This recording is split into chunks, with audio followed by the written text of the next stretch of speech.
Broadcasting from Detroit's Cast Corridor, it's the Metro on WDET. I'm Kerry Jr. II. And I'm Robyn Vincent. Today on the show, the stories shaping Detroit right now are all about power. Who has it, how it's used, and what happens when it's tested. We'll begin with a closer look at the split-second moments that can define safety and policing in Detroit.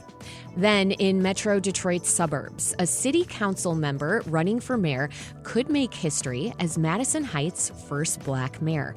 It's a race reshaping the conversation about leadership and representation.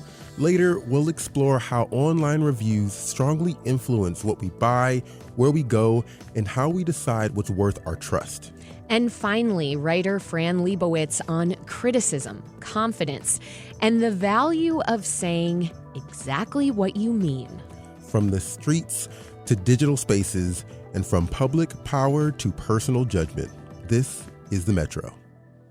We begin here in Detroit, where even though violent crime has been falling fast over the last decade, the city still has a crime rate that's one of the highest in the nation. Every year, police recover about 6,000 illegal guns in Detroit. Yet legal gun ownership is also common here. It's a reflection of how deeply questions of safety and self-protection run through daily life. To try to prevent crime before it happens, Detroit police end up stopping people for nonviolent offenses. And a Detroit Free Press investigation found that about 20% of those stops ended in foot chases and police shootings. And that finding leaves us with a big question. What is the police's obligation to stop crime before it happens in a place where many don't feel safe and guns are plentiful? To explore this now, we have Violet Ikonomova here. She's an investigative reporter for the Detroit Free Press. Her reporting has uncovered Detroit police shootings that began with stops for nonviolent offenses. Violet, welcome back to the Metro. Thanks for having me on. So you're an investigative reporter for the Free Press. Why did you start looking into police shootings of residents in times when people hadn't done anything violent? Okay, so it goes back a bit. I'm going to try to keep it brief. This is building on about 5 years of reporting. I started off at a time, it was 2018, 64 Detroit police officers had been arrested. It represented about 3% of the force. This was after we had come out of federal oversight. So I asked, how is this possible? The federal government just said, we're all good. We're doing a good job now. We were a super deadly force. We were under federal oversight for 13 years, and now we have the seal of approval from the federal government. How is this happening? So I delved into the oversight apparatus within the department and found it wanting. It was allowing these cops to slip through the cracks. All of these cops had exhibited red flags before they wound up being arrested for crimes on their own. So from there, I realized, the Detroit Police Department has shot 125 people since the last time, actually now 150 people since the last time an officer was charged in a shooting. That was Ayanna Stanley Jones, a 7-year-old who was shot while the DPD was filming a TV show in 2011. So I said, all of these shootings, all of them were justified? All 150 of these people? And so a couple of years ago, I did a story looking at the frequency with which shooting survivors wound up actually being convicted of the conduct for which they were shot. And a third of the time they were not. They were either not charged with a crime at all, or they were not convicted of the conduct from when they were shot. As I reported that story, I noticed this trend that over and over, it seemed like police were kind of creating the danger that they had to respond to by shooting somebody. They were plucking people off the street or via traffic stops, and when the person ran, the person did turn out to be armed, they would go after them and shoot them, oftentimes as they ran away. This seemed like a real dilemma. On one side, you have cops trying to get illegal guns off the street. So they are seeing men in the wild, all young and black is all of the people that this happened to. They're seeing young black men standing at a gas station. They say they see a bulge, and then they chase after them, and then they shoot them when they say the person took the gun in their hand as they fled. So this seemed like a dilemma to me. I know cops have the job of getting illegal guns off the street. That's the department sees that as critical in a violent city like this. But on the other side, you have seemingly innocent people who were minding their own business, often who say they are armed for protection because the city is so dangerous, who then wind up shot.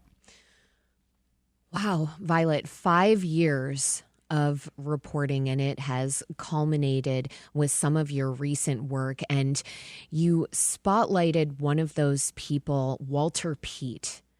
This is someone who was carrying a gun but hadn't done anything violent. Very briefly, who is Walter and what happened to him? Walter was Walter was hanging out with family the night of February 1st, 2018. And the kids had grown bored playing Uno, so he volunteered to go to the corner store to pick up a deck of cards to teach the kids another game. As he left the corner store with the cards in hand, police approached him, police just driving down 8 Mile, saw him walking, said they thought his hand was gripped in a weapon retention hold. But if you look deeply at the documents, all that was going on was his hand was in his pocket, and it was February. And from there, they slowed to a crawl behind him, never identified themselves as police. The cop car is dark in color. This was a semi-marked car with these special operations officers who don't wear the traditional blue uniform you would envision a police officer to be in. And then when Pete took off running, they jumped out of the car and chased him. Pete said he thought he was being followed by robbers. He had a gun that night, unloaded, because his sister had been robbed in the neighborhood before. He had been robbed at gunpoint before. And so he said he had taken a gun to the corner store with him to protect himself. It was, as mindless of a move as grabbing his jacket to walk to the store that night. I don't think a lot of us realize the realities that certain subsets of the population in Detroit face depending on the community in which they live. And when the cops went after him, a scuffle ensued. They caught up with him, and then they shot him as he fled into his home. He had made it all the way to his driveway gate. They shot him 13 times as 3 generations of family were in the house. They all saw him out the window. And this had ripple effects. The family wound up moving out of Detroit as a result of this. We lost 5 residents. The younger children who he was buying cards for had to go on to see school social workers. One of them wanted to assume the powers of invisibility to, quote, kill all police. These encounters have dramatic ripple effects. And his case really illustrates that, which is why I focused on him. What was it like to sit down with him and to sit down with his cousin? And I mean, I remember from the story, we see him showing, it's a photograph of him showing the scar on his stomach from gunshot wounds. Can you talk about what it was like to walk through that trauma with him and his family? It was a tearful interview. And Walter, for his part, he didn't seem as affected, but then when he watched his family members crying and recounting the memories of that night, he was like shaking because he felt so terrible about everything that had happened. The family itself, they said he was never the same after that. What happens in these cases, and especially then, we had a mandatory minimum law. If you're caught with a gun, you then wind up going to jail for 2 years if you're caught with an illegal gun in the state of Michigan. And so he was in the hospital for 1 month as he tried to recover from his injuries, and then he was in jail for 2 years. And his little cousin, now 13 years old, I remember him saying, Petey came out and he's never been the same. That's what the family affectionately calls him. He's never been the same. He's just slow. No offense, Petey. And so he's kind of like a soul kind of cast to the wind now, and the family is openly traumatized in a way that is palpable. So this was utterly life-changing for him. It was life-changing for his family. I do want to look a little bit at why potentially these shootings happen. The law deems police shootings justified when an officer reasonably perceives an imminent threat of death or significant injury. But is it fair to say that, based on your reporting, Violet, officers generally perceive a threat to their lives or others just by thinking that they see a gun? Yeah, that's what I don't want to go too off topic, but I actually did have a really interesting experience with the Detroit Police Department in reporting this story. They had me come down to a firearms training and strapped me up myself and put a gun on my waist and made me play cop as they had a projector screen in front of me with bad guys coming at me, and I had to determine when to shoot. And in this experience and in talking to the officers and the head of training after that, the officers were trying to impress upon me the threats they face in the field, and that these threats, not even just the threats they have faced, but threats that their colleagues have faced over the past decades, that these experiences shape their understanding of every scenario. So I'll never forget, this firearms trainer the head of training at DPD said, the most dangerous scenario we encounter is the traffic stop, which to me, as a layperson, I would assume, you're pulling somebody over for going 5 miles above the speed limit. They're not going to start shooting at you or, that's just my assumption. He says no, because a traffic stop is the unknown. You don't know what the person is going to do. They might have a dead body in the trunk, or they might just jump out and start shooting at you. And in fact, that was one of the scenarios that was presented to me. And I did not pull the trigger on my fake department issued gun in time. I was shot when I pulled somebody over because the guy just jumped out and started shooting. Now, these encounters are far, far, far from the norm. But as the department explains them to you, you start to see that they are telling officers that this is what they may deal with. So officers are always on guard, looking for threats, scanning for threats. So a lot of these shootings, the last point in I wanted this story to focus on a typical circumstance that's leading to some of our more gray area shootings, the types of shootings that one might say, did this really need to happen? But for that last second, the police officers say that they felt threatened, and that can even be when a person is running away from them. A gun is in their hand. They're just running. They're not turning, but an officer says that they feel threatened by that gun swinging backwards in their direction, and then they shoot. So it's a threat-based mindset, always looking. Violet, your experience witnessing and being part of some of this police training, it mirrors something that I've heard from policing advocates who are trying to change policing and make it safer. And that is that there's a real problem within police training itself, that it is almost indoctrinating police officers in a way that it sounds like you got a window into, in that it's us versus them. It's the police versus everyone else. It sounds like that's what you experienced with this training. Yes, definitely. And there were some state level bills at the time. They died in the they didn't work out last session in the lame duck legislature. But I talked to the state rep over the bill. There was a bill to encourage de-escalation, to make it required of departments to do de-escalation training. Most of them already do. But when I explained these scenarios to this representative, he didn't say that these shouldn't be happening. This is the thing. I'm jumping topics here a bit, but the department believes that for an illegal gun, that is worthy of chase. Every department in the country would probably say the same thing. No department has a policy on the books that says you cannot chase for an illegal gun. Right now, Chicago has the strictest foot chase policy on the books. It bars chases for misdemeanor and other low-level offenses. Having an illegal gun is a felony. So not even Chicago bars this. So while there are people in government who are advocating for de-escalation, even they say it's a bridge too far to stop going after illegal guns.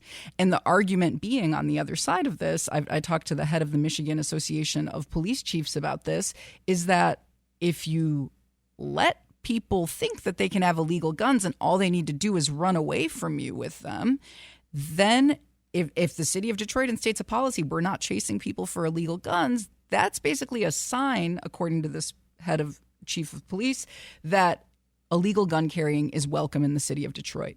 So it's such a dilemma here. This is the Metro on WDET. I'm Robyn Vincent. My guest is Violet Ikonomova. She's an investigative reporter for the Detroit Free Press. Her reporting has uncovered a number of Detroit police shootings that began with stops for nonviolent offenses. Violet, I want to stay on the topic of guns. What we do know about how much crime and specifically gun violence would go up if police weren't stopping folks as often, particularly people who they thought were carrying guns illegally. What do we know about that? Right. That's the thing. There's very limited. Okay. We know very little. And I think this part of the conversation is going to uncover how little we do know. Because ultimately it comes down to a question of collateral damage. What level of collateral damage are we willing to allow for guns to quote unquote get illegal guns off the street? Anyway, but for now, we do know that this is not a good way. This is not one of the ideal ways to curb illegal gun possession. So to be clear, again, the tactics that these cases point to, these are cases where police are plucking people off the street at random for bulges. These are not people that the police were called to, or these are traffic stops where somebody ran away, or traffic stops designed to look for something bigger. So these are traffic stops for one guy had his high beams on, and the cops said, "Oh, well, we were pulling him over to get a higher level crime," which some lawyers will say is unconstitutional to begin with. So that's what we're dealing with. The best way to get guns off the street is actually a much more boring answer, and a lot of it has to be done outside of the day-to-day work of actual policing. It has to be done on a policy level, so through strengthening gun laws, leveraging extreme risk protection orders. These are red flag laws that are temporary civil court orders that allow law enforcement to restrict people's access to guns if they're deemed a danger. Investing in community-based interventions. You hear this talk a lot in Detroit right now. That funding is stalled at the state level. There's data showing that has helped in the communities where that's been deployed, helped with the broader crime picture. And then preventing illegal gun trafficking. And I mean, if we're getting really lofty about the best way to get illegal guns off the street, it's creating a safe society, and you can do that by giving people opportunities and like a will to live. But real quick, so while this is also not the best type of policing, this type of policing actually has downside consequences. This is a stop and frisk style of policing. In Detroit, stop and frisk is not the same kind of stop and frisk you would see in the city of New York, where it's a more pedestrian city. About half of the cases I looked at started with traffic stops.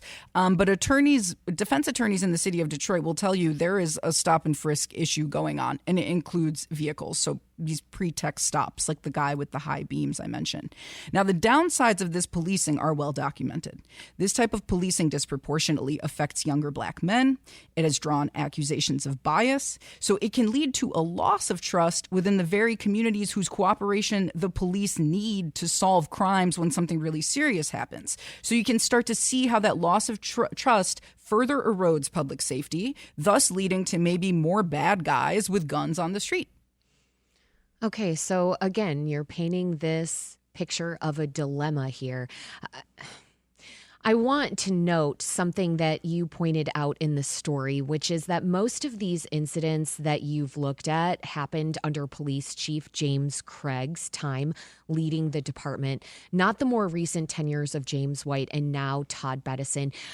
Are you sensing any kind of change with Todd Bettison? No.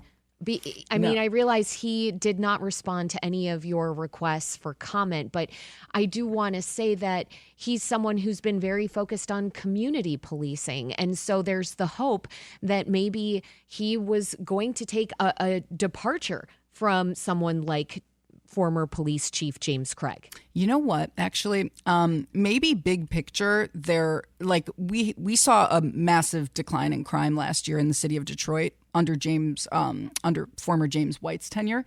That kind of thing, when there is less crime, there are less police shootings. So other things the department may be doing, and other things policymakers may be doing, and other infusions of money and just addressing some of these root causes of crime, those may have an impact on this.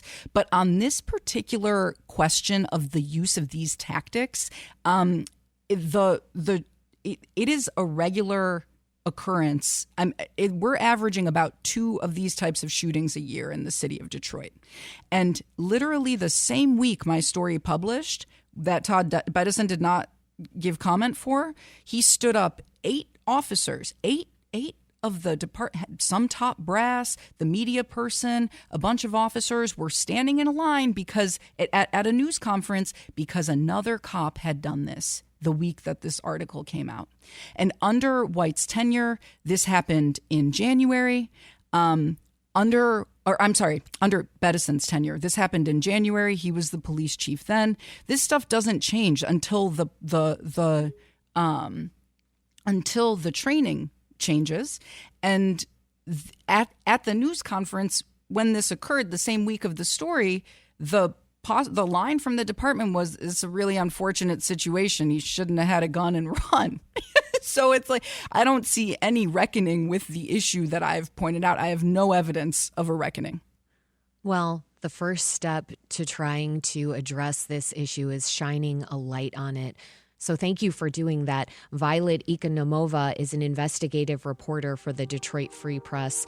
Again, thank you so much for your reporting, and thank you for sharing it here on the Metro. Thanks for having me.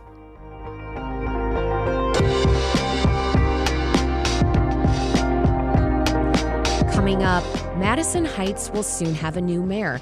We'll hear from one of the candidates who could make history in that race. That's next on the Metro. Stay with us.